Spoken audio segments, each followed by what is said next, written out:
Every year, thousands of Americans quietly walk into embassies around the world and do something that many people don't even realize is possible. They give up their US passport forever. In this video, we're going to break down what actually happens when you renounce US citizenship, the tax consequences, the real pros and cons, and most importantly, when this decision can make sense and when it doesn't. Now let's dive in.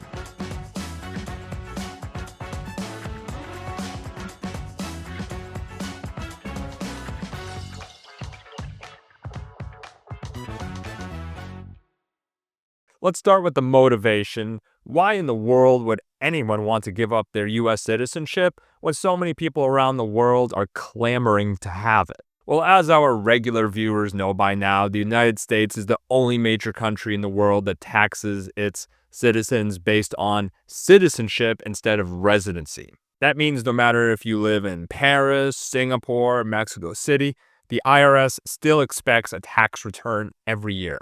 For high earners, entrepreneurs, investors, and long-term expats, this creates constant friction. You have dual tax reporting, complex compliance, FATCA restrictions on foreign banking, and exposure to future tax changes that don't even affect you locally. For the people who renounce citizenship, it's usually not because they hate America, but because they hate paying taxes to America.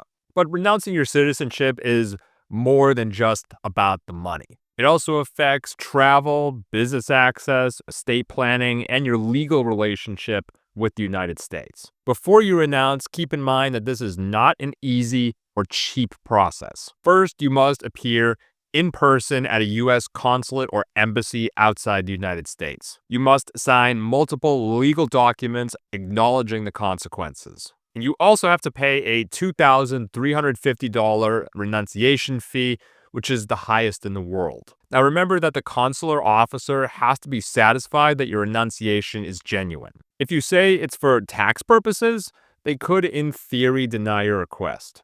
In practice, this is pretty rare, but something to keep in mind.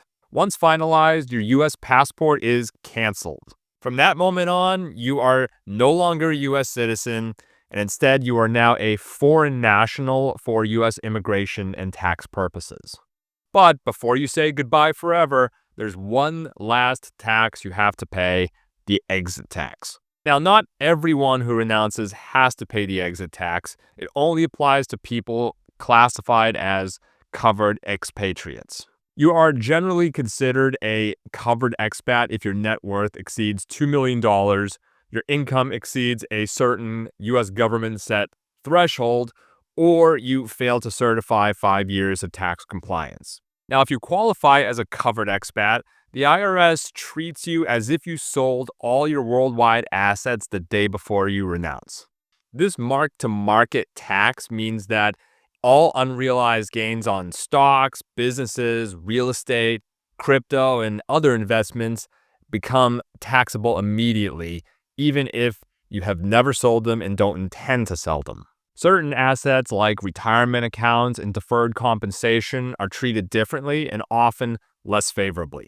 That is why timing and planning matter. With proper preparation, many people can avoid that covered expat status. But if you don't plan ahead and you renounce your citizenship, that could trigger a massive tax bill. Now, when it comes to visiting friends and family back home, most former U.S. citizens use a foreign passport to travel to the U.S., and all the standard visa rules or visa waiver programs will apply.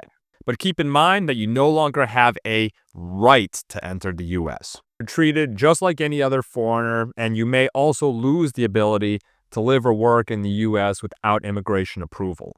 Now let's talk about the upside. The biggest benefit is simple: freedom from U.S. worldwide taxation.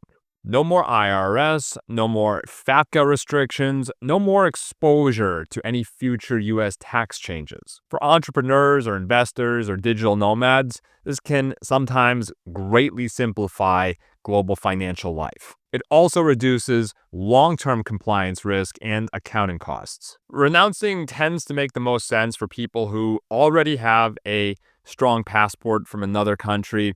They already live abroad permanently, and they have no future plans to come back to the US to live. It also can make sense if you are a person with a very high net worth. Probably the most famous recent example is Facebook co-founder Eduardo Saverin. Saverin renounced his US citizenship in 2011 before Facebook's IPO.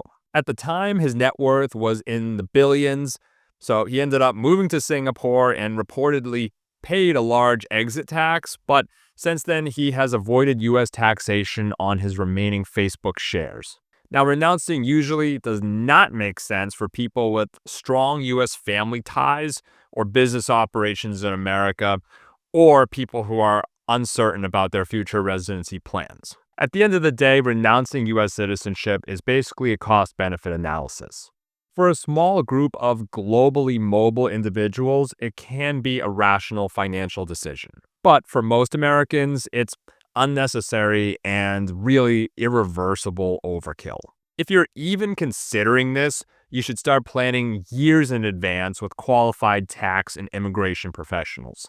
Because once you sign that paperwork and give up your passport, there is no undo button. So with that being said, we have a lot of other content on this channel about optimizing your taxes as a nomad or expat. We also just released our free 2026 expat tax guide, which is available to everyone on our email list. So check that out. Link is in the video description to sign up. And make sure to follow our channel. We have lots of content upcoming for this tax season that could help you save big.